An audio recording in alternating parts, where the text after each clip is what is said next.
Hey everybody, Mike Toy, Bonsai Boise. This is my silver maple, my S-shaped silver maple, but it's blocking my sprinkler lines.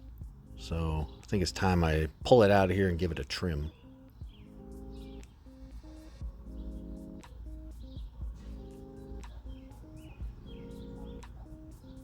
There it is.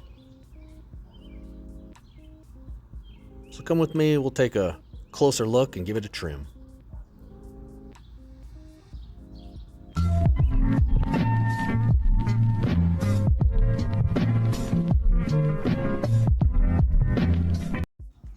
So here it is about 7 years ago. I've had it for about 10 years now. There it is in March 17. Then I trimmed it up a little. There it is the following month. And then for some reason I repotted in this giant blue pot. I don't remember why. And then I repotted it the following year into this little training pot in June. Just a look at the roots. And that's a look at it right afterward because, hello, you're not supposed to repot trees when they're fully leafed out. But it survived, and there it is the following spring, April of 19. And then the following June of 2020. It's fully recovered since then, thank goodness. It did have one weird little blip in history where I sprayed some pesticide on it and it got a little weird, but otherwise okay. Here it is last October of 23.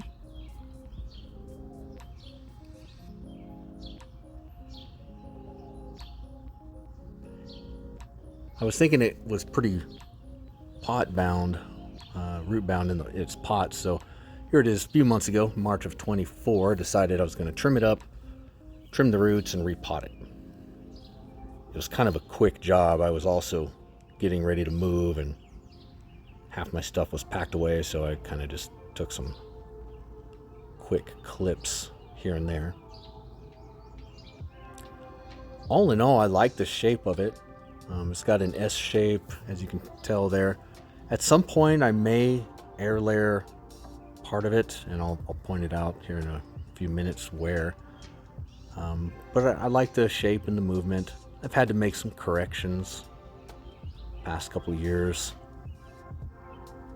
Some reverse taper type issues. Of course, you get too many branches growing out of the same spot. That's where reverse taper comes from. You end up with these giant growth bulges in spots where they're not supposed to be, and they just look unsightly and not very attractive. So sometimes you have to make big cuts, which is what I did on this day. Made some big cuts. And it didn't exactly thrive last year. It did okay, but it hit a point where it kind of was acting a little sickly. And I think it's because the pot was just too full of roots. So we're going to find out here.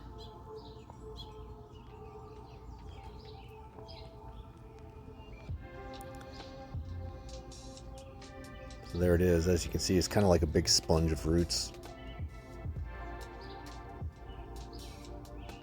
So I've seen worse, but I've seen better. As for that exposed root over whatever you call that, root over rock, at the time I liked it. There's a look at the bottom there, just so you can see too. But at the very beginning, when I first repotted it into that training pot, into that blackberry training pot, I was going for a root over rock look, and I just kind of stuffed a bunch of small rocks under there. They shifted around, and the next thing I knew it was just kind of an exposed root look. I don't love it, but I don't hate it. I don't actually know what I'm going to do with that yet. Those are the roots, I think, that I just decided to leave. Get rid of probably 2/3 of the roots. The exposed roots kind of remind me of like the hand of a bowler grabbing a bowling ball almost. Right there you can see. It's just weird. Like I said, I can't decide if I like it or not. It's unique, but it's also ugly in a way. It's also kind of natural and gnarly, and I don't know. I guess I could just go back and forth all day with it. But anyways, I'm going to stick with it for now until I decide what I want to do with it. See, doesn't it look kind of like your hand if you're picking up a bowling ball? That's what it reminds me of. So yeah, that was about 3 months ago, March of 2024. Good fresh soil, macadamia, pumice, lava rock, pine bark, and perlite. My newest mixture that's been working well for me. So at some point I might air layer. That S shape is turned into a kind of a S and a half. It's just gotten a little too big. So I might air layer it right at the, I guess, the left part of the loop, the bottom loop there. But that's down the road. Here it is the following month in April. You can see it's leafing out. So I always keep a close eye on the tree after I repot it. Give it a little extra care, a little aftercare, just to make sure that all goes well. It's like post-surgery. You have surgery, you kind of gotta take extra care of yourself afterward. And here it is as of now, June of 24. So it's leafed out pretty good. It's nice and healthy. Time for a trim. So that's the spot where I'm thinking down the road, but I'm thinking of air layering it right at the left part of that loop there, which would be now on the right. Right there. And then keeping the bottom part and the top part.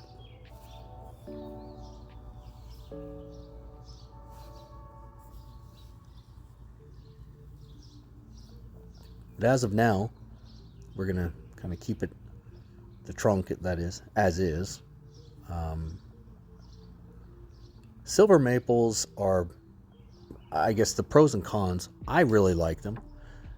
Technically, they don't make the best bonsai, especially small bonsai, because the leaves are so big. But they are very tough. They can handle a good hard prune. They can handle good root pruning. They grow like crazy. They're a good tree to start on. They're like the outdoor version of a ficus. Ficus would be like the indoor tree to learn on. Silver maples are the outdoor tree to learn on. They're very forgiving. You can reduce leaf size, but not for very long. If you were to defoliate one of these, the leaves will grow back, twice as many leaves and about half the normal size. But it's not super healthy to do it, and they don't stay that way. So I think that's where they get the reputation for not making great bonsai material. But I do think that they will make great middle to larger size bonsai. There's an example of reverse taper right there. That, I think we caught it in time, but that's where there's 3 or 4 branches growing out of one spot, and that is where reverse taper comes from. So we're gonna nip it in the bud.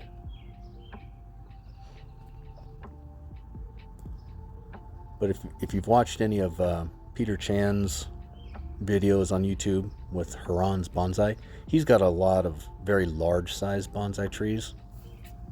I don't know if he's got any silver maples, probably not. He's got just about every other variety though. But the reason I point it out is because I'm thinking long term, and I'm thinking that size ultimately, something middle to large size. I've got other silver maples as well, one of which in particular has been growing in a very large pot, just a giant oversized pot for about the past 5 years. I'm trying to grow it big and thick and then trunk chop it, and big and thick and trunk chop it again, and grow some taper. I've got some older videos on it. Nothing really recent though.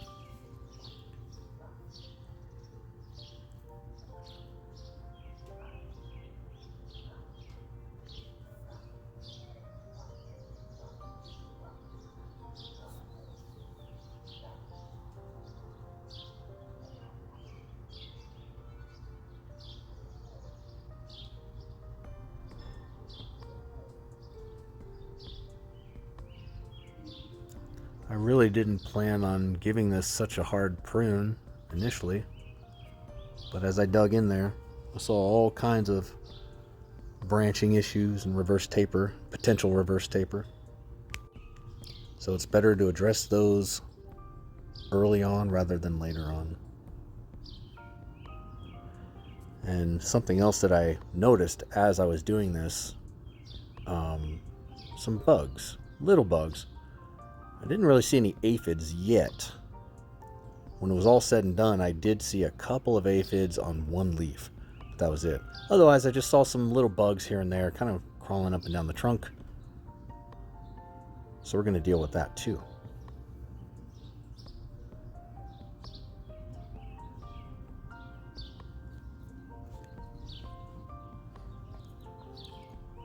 And I think I've mentioned it earlier, but this tree is about 10 years old. I've been growing it from seed. I like the structure that it's got now. It's got the one branch on the lower right, next one on the left, about midway up, and then the leader at the top. This was one of the first trees that I ever attempted to bonsai. A bunch of seeds fell off the larger silver maple tree in my old backyard. This popped up and I took a twisty tie and just kind of bent it. And that's where the S shape came from. And I was amazed by it at the time, and that got me hooked on bonsai.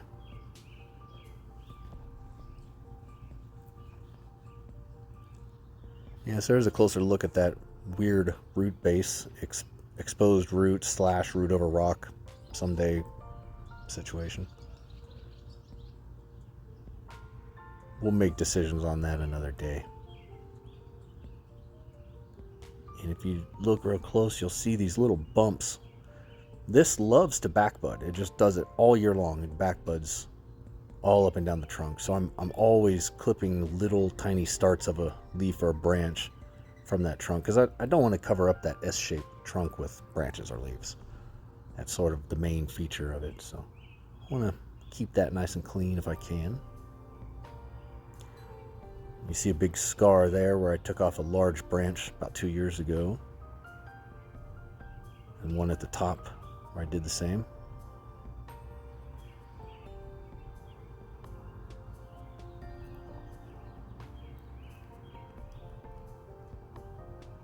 So, time for a neem oil bath to kill off those bugs.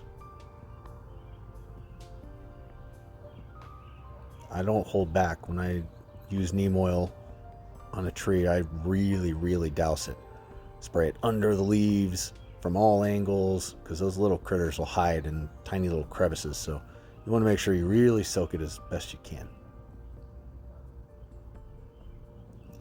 Now I'm going to go eat some dinner while this sits there and marinates in its neem oil for a few minutes. About 20 or 30 minutes later, I come back. Time to rinse it off. It's not as violent as it looks. I just sped up the video. It looks like a hurricane. One thing I'll point out too, if you do this, don't put the tree out in direct sun after you spray it with neem oil, or it can burn, the leaves in particular. The oil just does something and makes it burn. So keep it in the shade.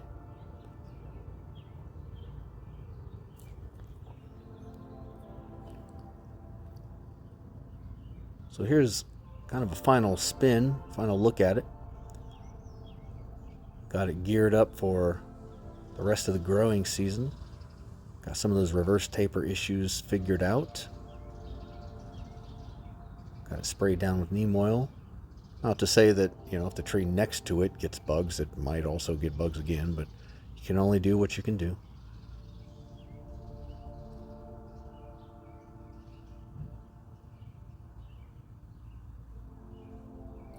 There it is. I appreciate you watching. Please like and subscribe. Leave me any comments that you've got with your experience on these. I don't see a lot of videos on silver maple bonsai, so would love to hear about your experience if you have some. And have a good rest of your day.